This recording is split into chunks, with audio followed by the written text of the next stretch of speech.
I'd rather be with you. Yeah. Yeah, Hello, I'd rather be bienvenue sur Hello, Radio Good Vibes. Comme hello. toujours, on est en direct, en live avec un entrepreneur qu'on aime chez The Family. Parfois des guests qui viennent d'ailleurs.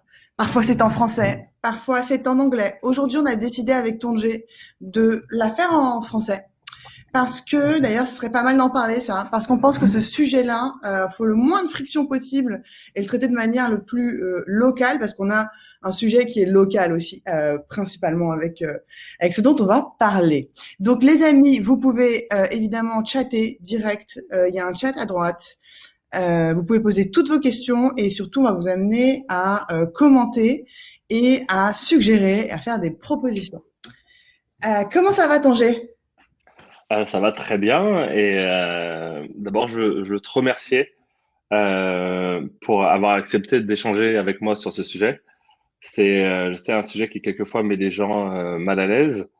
Euh, j'ai longtemps réfléchi à cet échange. J'y ai pensé toute la nuit parce que c'est quelque chose qui est important et avant même de commencer, j'ai peut-être un sort de disclaimer à faire. Euh, Cette conversation, on va la faire avec des good vibes, mais il faut accepter que quelquefois, elle nous mette mal à l'aise. Et c'est parce que, alors tous les deux, on se connaît très bien et on a de l'amour l'un pour l'autre, de l'amitié l'un pour l'autre, euh, qu'on est assez en confiance pour se dire les choses et quand on est en désaccord, juste être en désaccord. Et on va employer des mots qui, quelquefois, vont peut-être choquer ou surprendre les gens. Des fois, on va dire noir, on va dire blanc. On va poser des mots là où, en France, en tout cas, on n'a pas l'habitude de poser ces mots-là. Et je veux le dire en préambule que c'est en toute bienveillance, mais c'est pour que, en fait, euh, on puisse tout se dire dans cette conversation. On ne retienne rien. Euh, et que ce soit le début d'un dialogue qui forcément dépassera le cadre de ces 40 minutes que nous avons ensemble. Merci Tongé, c'est cool de le dire. Euh, donc on a envie de parler aujourd'hui. Tu m'as suggéré, tu m'as dit ça il y a quelques jours. Tu m'as dit Alice, quand est-ce qu'on parle du manque de diversité, des discriminations dans l'écosystème tech français? Et je te dis bah quand tu veux. Sur un Good Vibes, c'est fait pour ça en fait aussi. Euh, T'es un entrepreneur, donc ça va parfaitement dans ma ligne édito. Des Good Vibes, parce qu'il y a une ligne édito. C'est un Mais média. il y a un vrai contexte à ça, et je crois que c'est aussi important de le dire. Pourquoi j'ai pris mon téléphone et je t'ai appelé pour initier ce call, c'est avec la mort de George Floyd aux États-Unis, avec les manifestations autour de la mort d'Adama, euh, toute cette conversation a réveillé en moi et en beaucoup d'entre nous quelque chose qu'on avait essayé de mettre en sommeil, en silence. Et c'est cette discussion sur finalement la place des discriminations et la diversité en France de façon générale. Et je me suis dit, j'ai un rôle à jouer à mon petit niveau dans l'univers de la tech. C'est des discussions que j'ai eues avec des entrepreneurs, des entrepreneuses en privé. Je l'ai eu avec toi et d'autres acteurs importants de la tech française en privé. Et je me dis, euh, c'est bien de se dire que ces problèmes sont loin de nous, ils sont américains, ou certains vont se dire c'est des problèmes des quartiers, des cités. Euh, et cette conversation, elle est pour la ramener à nous qui sommes vus par les uns et les autres comme les gens les plus avant-gardistes en France, les gens qui réinventent le travail, les gens qui sont dans le futur. Euh, et si nous, les gens de la tech française, la Startup Nation, euh, nous ne perçons pas l'abcès et nous ne discutons pas de ces choses-là, euh, je pense qu'on ne joue pas notre rôle de précurseur. Entièrement d'accord. Hier, j'ai organisé un petit apéro chez moi avec les filles de Gold Up Et il y avait notamment Mélanie, donc, qui est la directrice de Gold Up, et qui m'a dit, je lui ai dit que j'allais faire ce Good Vibes avec toi, et elle m'a dit, mais tu sais, moi, Alice, j'ai connu The Family grâce à Tonje. C'est en fait, elle me dit, c'est simple. Je cherchais qui me ressemblait, qui était noir dans l'entrepreneuriat, et c'était Tonge. Voilà, j'en voyais pas d'autres, et en fait, je l'ai écouté lui. Et ensuite, j'ai découvert The Family. Elle me dit, bon, on en parle beaucoup. Moi, c'est un sujet du rôle modèle que j'ai vu beaucoup dans le manque je le ramène à un autre problème qui est le manque de femmes dans l'entrepreneuriat. Mais finalement, j'ai l'impression que c'est exactement la même chose pour toutes les minorités. En fait, tu as besoin de gens qui ont percé, tu as besoin de gens qui te ressemblent pour pouvoir te projeter, en fait. Vas-y. Effectivement, tu as besoin de représentation, mais tu as aussi besoin d'une prise de conscience générale d'un écosystème sur des choses systémiques, conscientes ou inconscientes, qui finalement empêchent les uns les autres, les unes et les autres, d'accéder à des opportunités. Moi, j'ai une expertise de par mon parcours personnel euh, sur finalement les remparts qui se dressent devant une minorité raciale. Je ne suis pas compétent quand il concerne, ça concerne le genre. Euh, alors, je vois des similitudes, Ouais. euh, mais c'est pas pareil parce que euh, tu peux être une femme et déjà souffrir de discrimination, et ensuite tu peux être une femme noire, une femme maghrébine, une femme asiatique, et c'est une double discrimination. Donc, je veux vraiment pas essayer de passer pour celui qui est connaît toutes les subtilités de toutes les souffrances, toutes les discriminations, mais sur la discrimination raciale, et encore une fois, on parle d'une discrimination consciente ou inconsciente. Et c'est intéressant de faire la différence entre les deux, mais le résultat est le même pour la personne qui est, qui est discriminée. C'est finalement quelque chose qu'il faut essayer de régler ensemble. Clairement. Est-ce qu'on peut revenir un peu sur ton parcours à toi, Bien sûr. que tu racontes donc d'où tu viens, que faisaient tes parents, dans quel milieu tu as grandi, qu'est-ce qui t'a amené à entreprendre et qu'est-ce que tu as entrepris au tout départ? Avec plaisir. J'ai grandi dans une famille de 7 enfants avec 2 parents d'origine camerounaise. Mon père a quitté le Cameroun à l'âge de 19 ans pour venir étudier en France. D'abord, il voulait faire de la politique et ensuite a été réorienté vers la médecine. Il est devenu médecin. J'ai grandi d'abord dans un quartier populaire dans le 11e arrondissement à Charonne, tu vois, avant que ce soit gentrifié. Je suis né dans les années 80, donc c'est l'équivalent de Marx-en-Moins aujourd'hui, d'ailleurs là où j'habite. Euh, et ce pourquoi j'ai voulu entreprendre, c'est que j'ai eu la chance à la maison ou dans ma famille d'avoir finalement des modèles de réussite, pas forcément financière, mais des gens qui avaient réussi à se réaliser.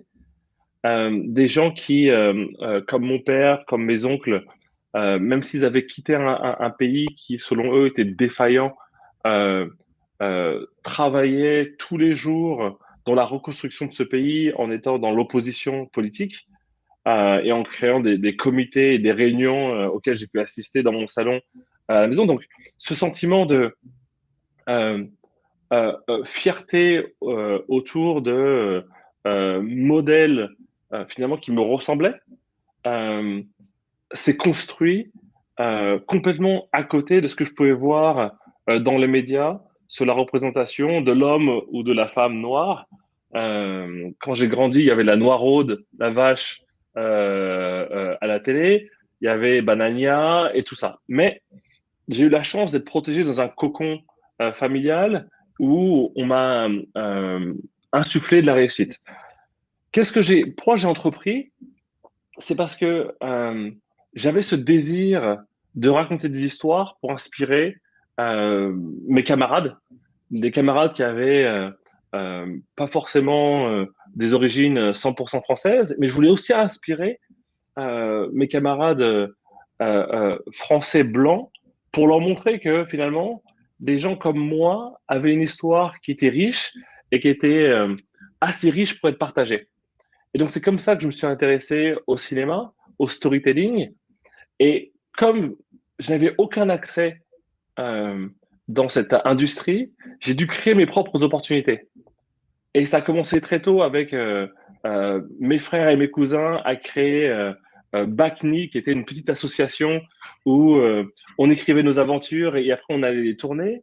Puis je suis allé plus loin jusqu'à commencer à produire des clips et produire des artistes en stand-up, produire une grosse pièce de théâtre qui s'appelle Couscous Ardon, qui parle de couple mixte, diriger un théâtre dans Paris et lancer un service de streaming qui prônait la culture afro américaine, africaine et caribéenne. Et moi, je me souviens, on s'est rencontrés à ce moment-là. On faisait une espèce de week-end entrepreneurial avec des startups débutantes au tout démarrage de The Family. Et toi, tu étais parmi les participants. Ah, tu te souviens de ça? Mais oui. Ah, je crois que tu t'en souvenais pas, moi. Oui, j'avais entre le moment où je travaillais dans le théâtre et à ce moment-là, j'ai décidé de faire une transition dans ma vie et me lancer dans tout ce qui était l'univers digital. J'avais annoncé à mon associé de l'époque, Farid Omri, que je quitterais l'aventure, mais que j'avais besoin de 3 mois pour me préparer à ma nouvelle vie.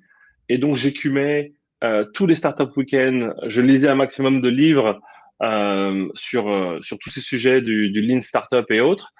Et effectivement, je me suis retrouvé sur un projet d'un ami qui avait lancé Valib. C'était une valise connectée. Tu vois, c'était des années avant Away, des années avant Rimowa, qui lançait ce projet-là. Et on était dans l'équipe gagnante parce qu'on a gagné.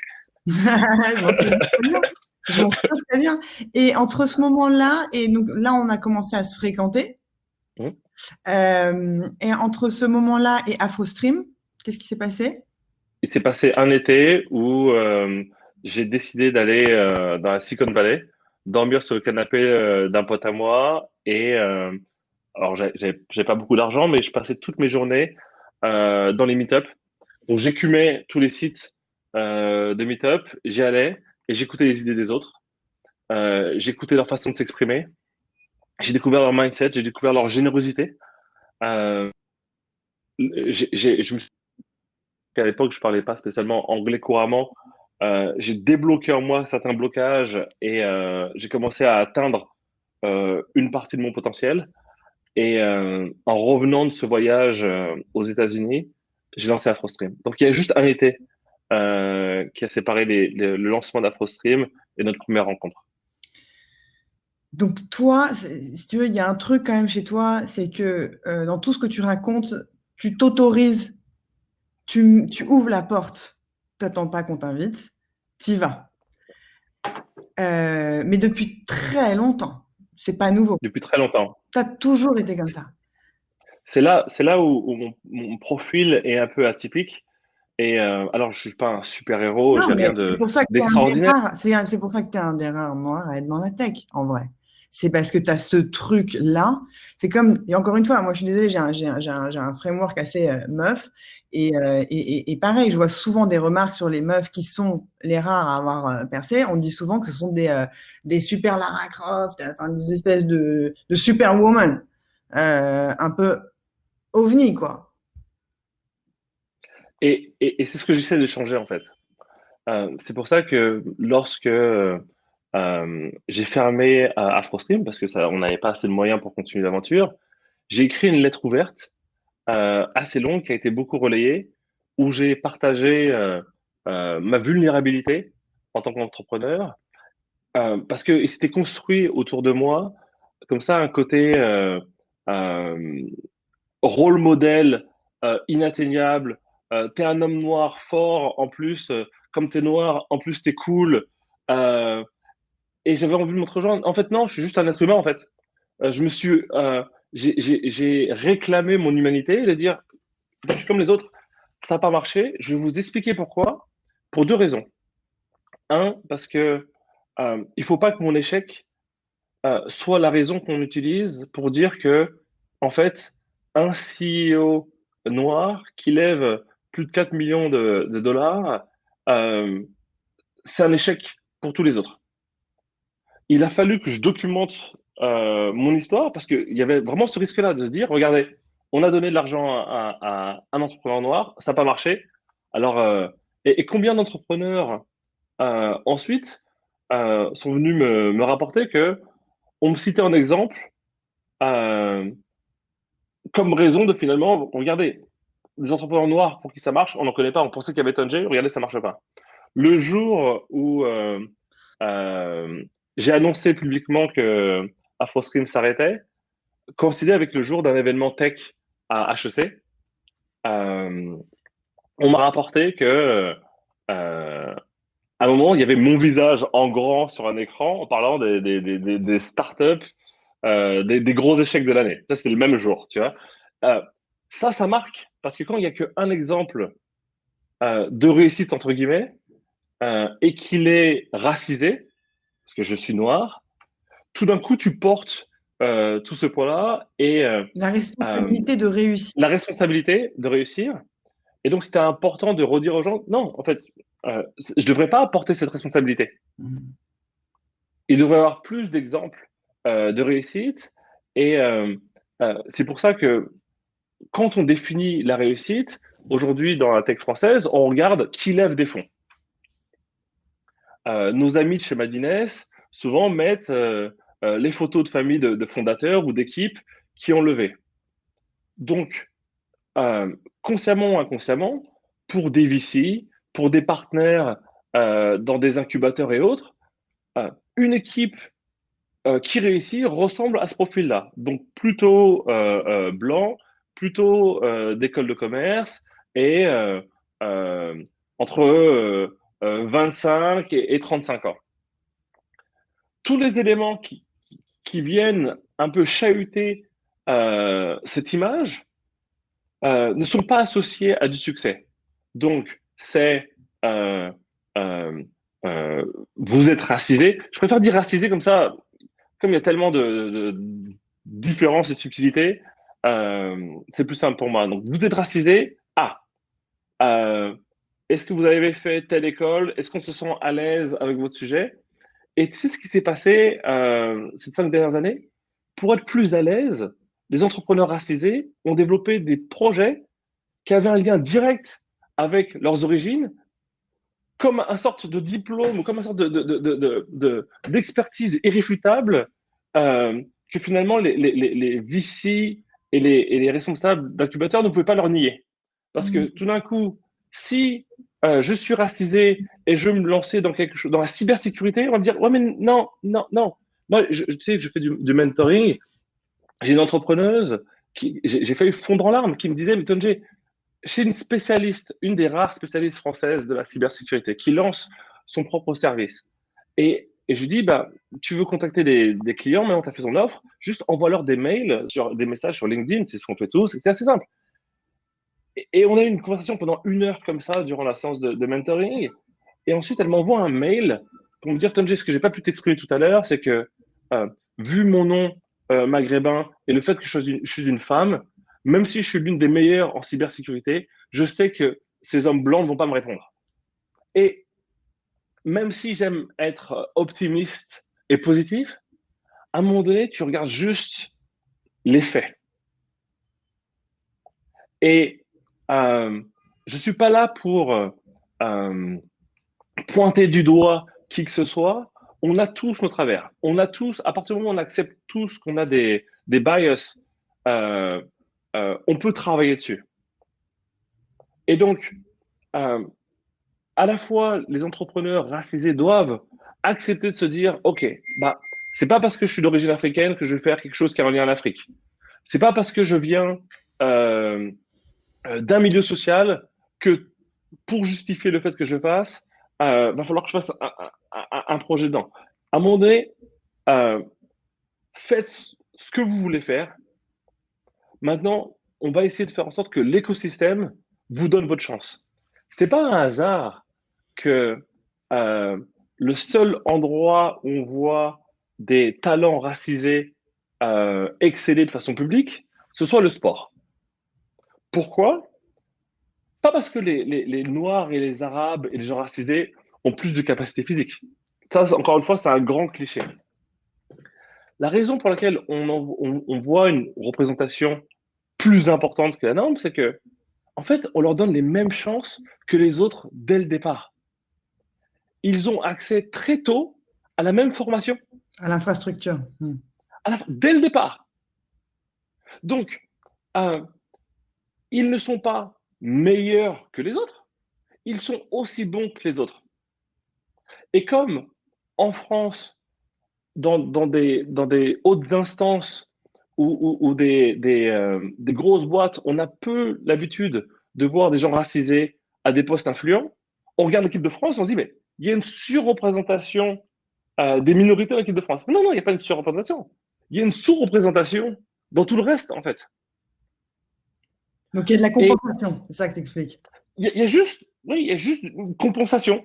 Donc, donner les mêmes chances à tous, pour moi, c'est un début de solution. J'ai une question. J'ai une question. Alors, j'ai plein de questions là qui arrivent dans le chat. On va en parler.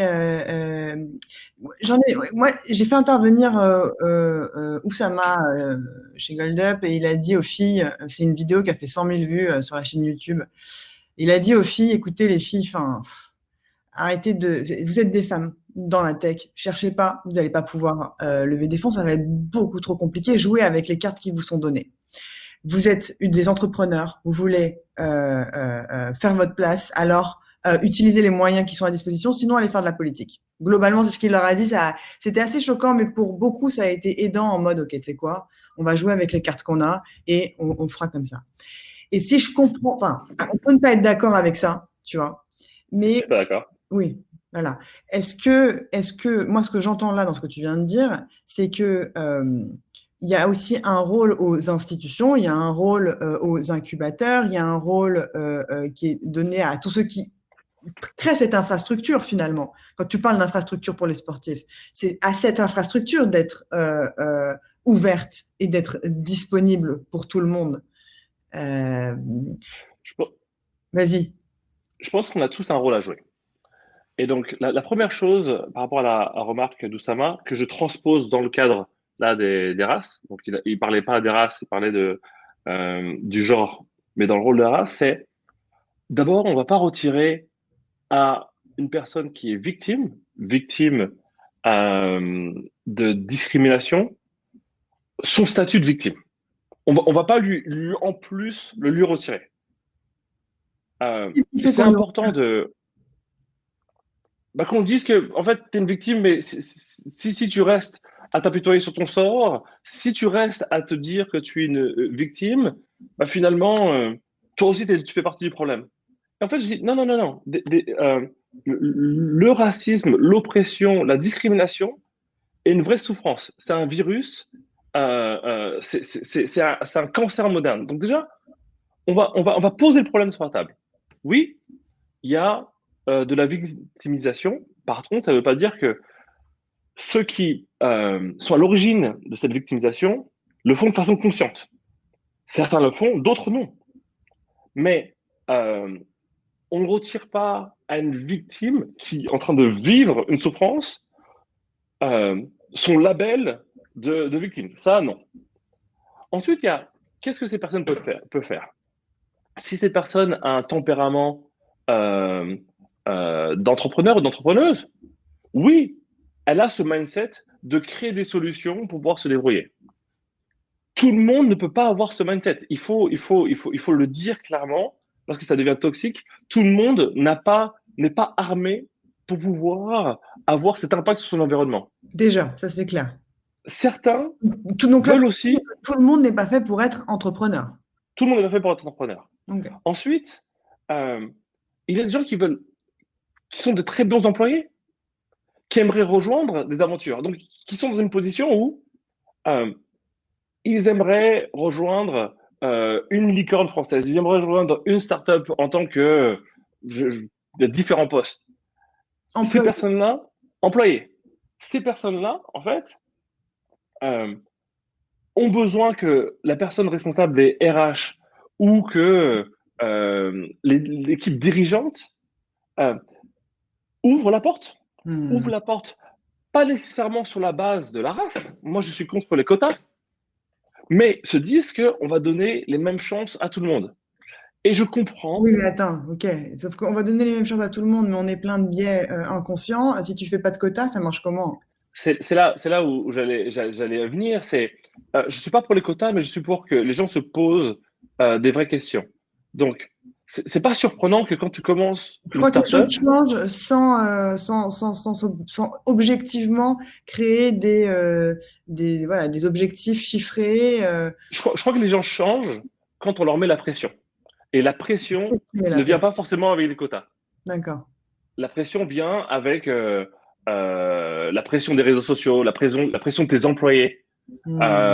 Euh, si aujourd'hui, dans votre équipe, il n'y a pas de diversité et que pour une case d'employés, c'est un vrai sujet et qu'à un moment, on Hmm. demande d'avoir une discussion autour du sujet, ça met la pression sur l'équipe des RH, ça met la pression sur les dirigeants. On a tous une responsabilité. Ouais, ouais, ouais, bien vu. Ok, je vois. Très bien. Donc, juste Toi, pour en tant parler des startups, qu'employé, toi, en tant qu'employé de startup, tu peux faire remonter et dire, attendez, bien sûr, bien sûr.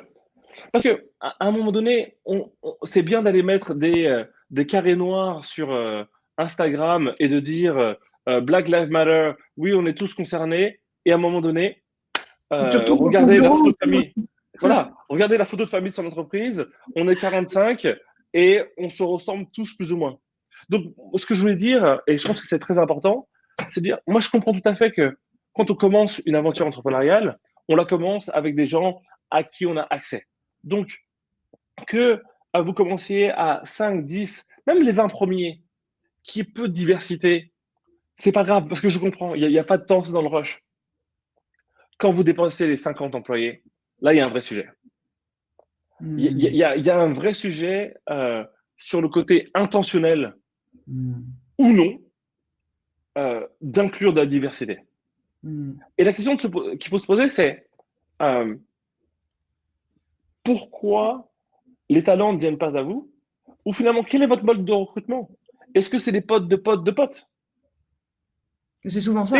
c'est souvent ça. Moi, je m'amuse souvent à dire aux gens, euh, On a les équipes qui ressemblent à la tête des fondateurs, ouais, souvent. souvent, je dis aux gens, je dis, mais gentiment, hein, et un peu pour les piquer. Je leur dis, mais c'est bizarre. J'ai l'impression que tu n'as aucun ami noir. Aucun. C'est-à-dire que je vois un peu ton Instagram, je parle pas de toi, Alice, mais ces personnes-là, je vois un peu ton Instagram, je vois un peu tes trucs. Je vois jamais quelqu'un autre que blanc. Jamais, jamais, jamais. Et cette question que tu peux te poser dans ta vie privée a forcément une incidence sur ta vie professionnelle.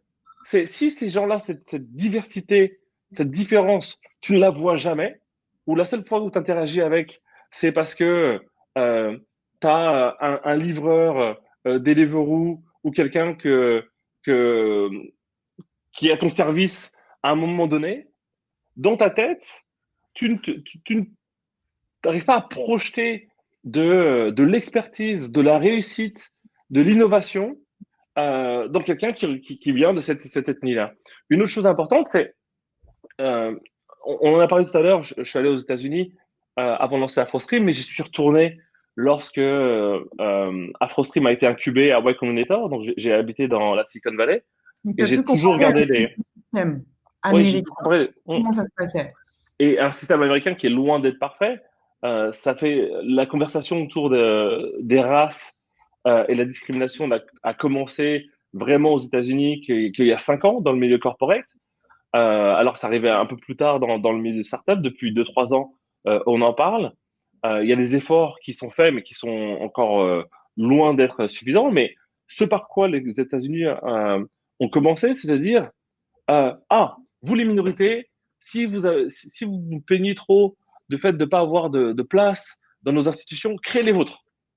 Encore, vous êtes victime, on vous marginalise, on vous, de façon consciente ou inconsciente, mais en fait, si vous n'êtes pas content, allez faire vos trucs de marginalisé.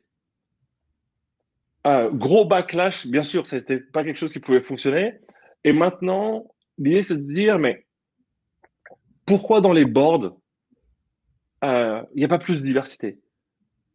Aujourd'hui, alors moi, je connais pas tous les boards français, mais je sais qu'il y a peu de boards où tu auras des gens qui auront une, une, une approche différente sur les problèmes, euh, un background différent et qui pourrait être source de richesse pour ces entreprises. Tu vois, le fait que Blablacar, qui est une grosse boîte, qui est très intéressante, et pas de gens avec un background radicalement différent, c'est dommageable quand tu t'adresses à des millions d'utilisateurs comme ça, sur lesquels il peut y avoir des challenges sur la façon dont ils interagissent. C'est vraiment dommage. Donc, moi, ce que je dis, c'est euh, il faut que ce soit un sujet, cette sorte de race et d'inclusion pour tout le monde, soit un sujet pour les investisseurs, qu'ils changent la façon dont ils voient le succès et, et ce à quoi une équipe successful doit ressembler. Ça doit être un sujet pour la BPI et pour toutes les instances publiques qui financent en grande partie l'écosystème français en disant euh, ces points-là sont importants pour nous. Euh, et donc, j'ai pas la méthodologie, mais je pense que c'est important. Je pense qu'il est important aussi qu'on commence à avoir des boards d'entreprises françaises qui soient plus inclusifs. Alors, effectivement, il y a la question du genre, il y a aussi la question de la race, parce que le colorblind, j'y crois pas.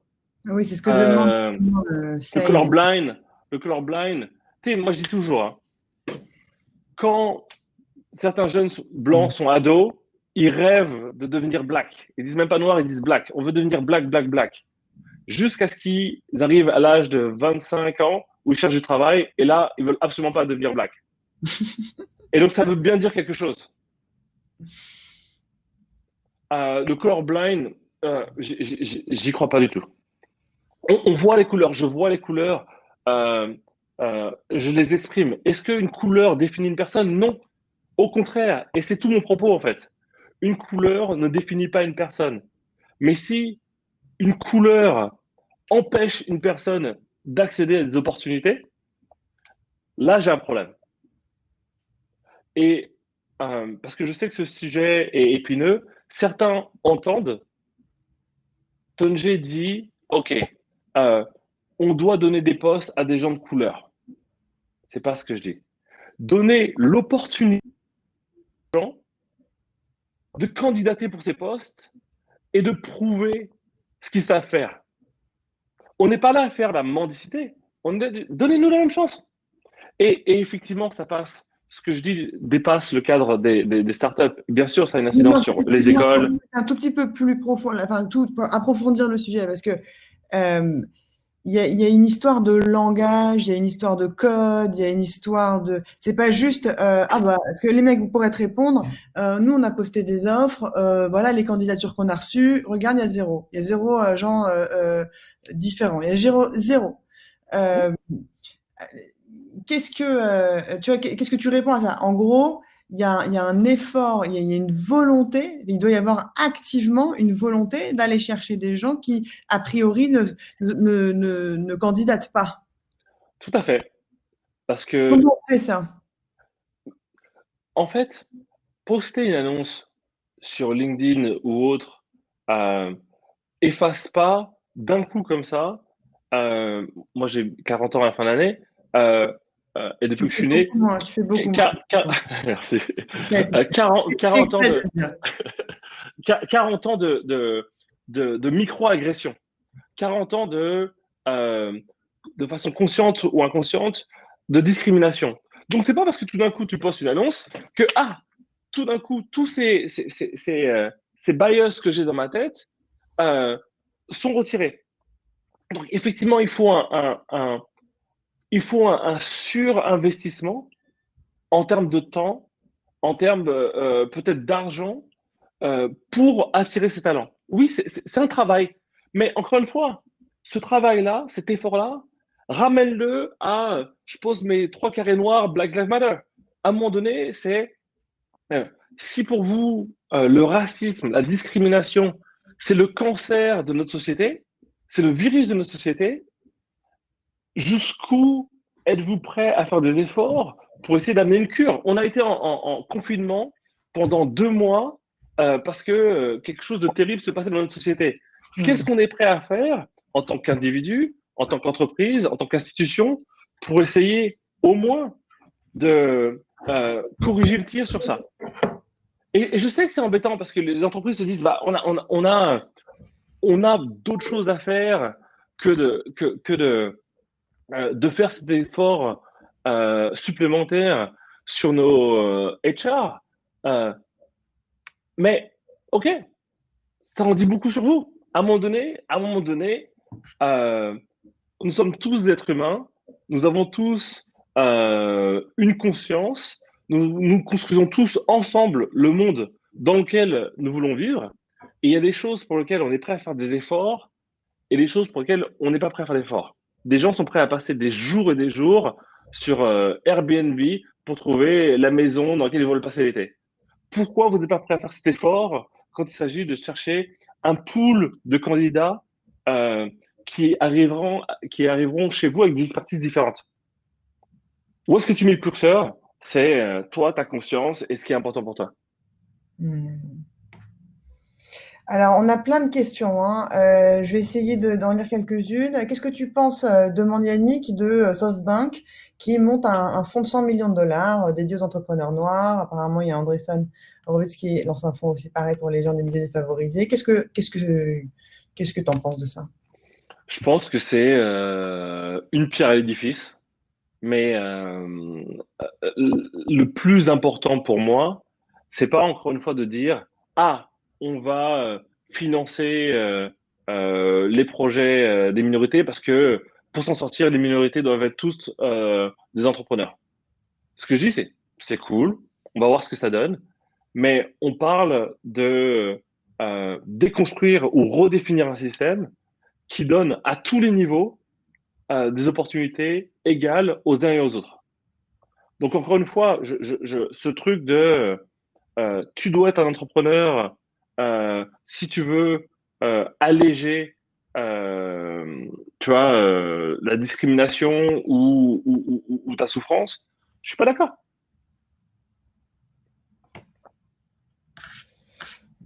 All right.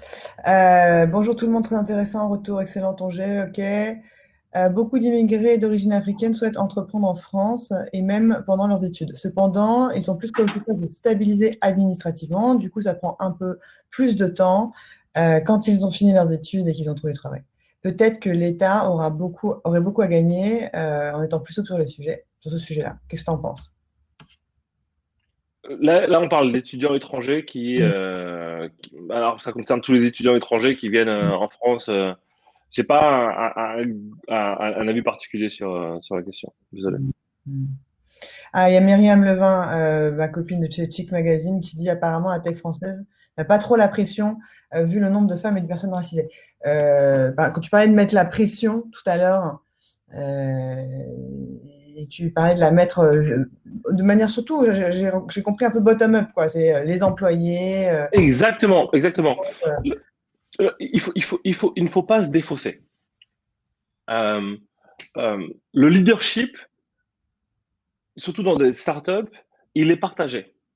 Donc, même si vous n'êtes pas dans le C-suite, vous pouvez ensemble créer des groupes de discussion et dire, voilà, au prochain stand-up, à la prochaine réunion, on va aborder ce sujet. Et c'est pour ça que cette discussion avec toi est si importante aujourd'hui, Alice, c'est qu'elle se fait dans un contexte où cette conversation sur la discrimination et la race est dans l'actualité. Donc j'invite les uns et les autres, ceux qui participent au live aujourd'hui ou ceux qui regardent cette vidéo en replay, à se saisir, de ce moment pour amener la conversation dans l'entreprise. Et si elles n'ont pas l'envie ou elles ne sont pas légitimes, partagez cette vidéo avec votre équipe, partagez-la dans le Slack, envoyez-la par mail et que ce soit le début d'une conversation. Quand on a préparé cet échange, Alice, tu m'as dit, Tonje, OK, ce serait dommage de quitter ce talk sans donner de solution. Mais moi, je n'ai pas de solution pour les gens. Euh, j'ai déjà envie qu'on commence à voir la conversation sans qu'elle attise comme ça des tensions, euh, parce que les gens n'ont pas envie que on remette en cause des privilèges ou on remette en cause le succès, en tout cas les signes du succès qu'ils peuvent avoir. Et avoir cette conversation, je t'assure, c'est quelque chose de très rare et c'est pour ça que je suis ravi que tu aies accepté de le faire en français parce que c'est important que les uns et les autres, ici en France, comprennent que c'est une vraie réalité. C'est une réalité qui peut-être leur échappe, c'est une réalité qu'ils ne voient pas, mais c'est une réalité qui existe. Et cette conversation, elle est là juste pour poser, dire les amis, ça existe, qu'est-ce qu'on en fait? Parce que le racisme, les discriminations, conscientes ou inconscientes, doivent pas être simplement le problème de ceux qui en sont victimes. Hmm. C'est un problème pour l'écosystème et c'est un problème pour notre nation. Donc, je ne viens pas en porteur de solution. La solution, elle arrivera une fois qu'on sera tous d'accord sur le fait que le problème existe. Et beaucoup ne pensent pas que le problème existe. Et une fois qu'on sera d'accord sur l'existence du problème, ensemble, on pourra essayer de construire des solutions qui ne fonctionneront que parce qu'on le fera ensemble. Hmm. Il y a un il y a un petit souci au niveau de, déjà, statuer ce problème-là, parce que je crois que tu n'as pas le droit, si je dis pas de conneries, hein, de faire d'études en France sur la base de la couleur de peau. Effectivement, et je trouve que c'est quelque chose de bien. Le fait qu'il n'y ait pas forcément de statistiques liées à la couleur, je trouve ça quelque chose de bien parce que, bien sûr, c'est un outil qui peut être vertueux, mais qui peut aussi, mise dans les mains de personnes mal intentionnées, se retourner contre les minorités. Et quand on y réfléchit bien, il y a d'autres moyens de recouper des informations pour arriver à certaines études. Hmm. Il y a des questions là chez The Family. Combien est-ce que vous avez de candidatures noirs, arabes est-ce que avec Oussama vous êtes demandé il nous faut des Renois? Non. Je pense qu'on est au-dessus de la moyenne pour la simple et bonne raison que en fait à la tête tu as des gens, bah, tu as Oussama, tu as les trois religions à la tête de The Family, hein. Euh, et ouais, voilà, t'as une meuf, t'as un mec qui s'appelle Oussama. Donc, je pense que souvent, tu attires à toi bah, ce que tu es, hein. Donc, on a quand même, bah, après, j'ai pas compté, mais moi, je sens on a une bonne représentation, en tout cas plus juste, de notre société dans les candidatures de TF. Maintenant, Il y a quelque chose de vraiment intéressant que j'aimerais partager avec toi. je vois une suggestion de faites un gold up dédié. Moi, je me chauffe là-dessus et on en a parlé avec Atem de Inch'Allah. Et il me dit, Alice, il faut qu'on fasse un truc avec que des profs voilà, qui incarnent les minorités qui ne sont pas présentes, en fait. Ce que je voulais dire, c'est que pour parler de TF, le jour où Sama m'a proposé de rejoindre TF comme part-time directeur et qu'il a annoncé sur les réseaux sociaux, tu peux pas imaginer le nombre d'emails et de messages que j'ai reçus euh, de gens noirs ou pas qui me disaient que ça faisait du bien que pour la première fois en France, dans une institution, dans le milieu des startups, il y ait un noir qui soit dans une position de pouvoir, en fait, de prendre des décisions, d'accompagner. C'était très, très, très important. Tu connais un fonds où il y a une personne racisée, alors, et qui vient pas du noyau de l'élite, qui a du pouvoir?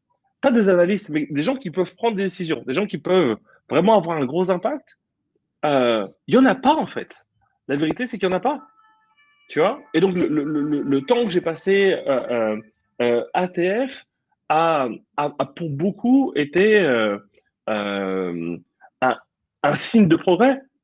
Et aujourd'hui, quand tu regardes l'écosystème de la tech, de personnes qui ont du pouvoir, je ne te parle pas euh, d'un juste d'exécutants, je parle de personnes qui peuvent prendre des décisions, avoir un vrai impact dans l'écosystème, qui peuvent, si tu as un problème, appeler un investisseur et débattre avec cet investisseur pour faire avancer des solutions. Euh, il y en a pas en fait. Ouais. Et par rapport à The Family, je me rappelle toujours de ces dîners à The Family où une fois par mois, tous les entrepreneurs se réunissent pour échanger. Et le fait que euh, je prenais beaucoup de plaisir à voir des entrepreneurs et entrepreneuses racisés de The Family ou dans l'univers de The Family venir me voir pour échanger avec moi. Et ça, c'est très important. Et quelquefois, euh, ça me faisait rire, mais alors on peut le voir de façon drôle ou on peut le voir comme une micro-agression. Mais d'autres entrepreneurs me disaient, mais ah non, là, c'est la bande des immigrés. Mais non, en fait, tu comprends rien, c'est pas la bande des immigrés. C'est à un moment donné, euh, est-ce que je peux échanger avec quelqu'un qui n'est pas racisé euh, euh, comment tu te sens quand tu entres dans les bureaux de tel fonds d'investissement et quand on regarde comme si tu venais faire le ménage. Ça, je peux pas en discuter avec certaines personnes. Bien sûr.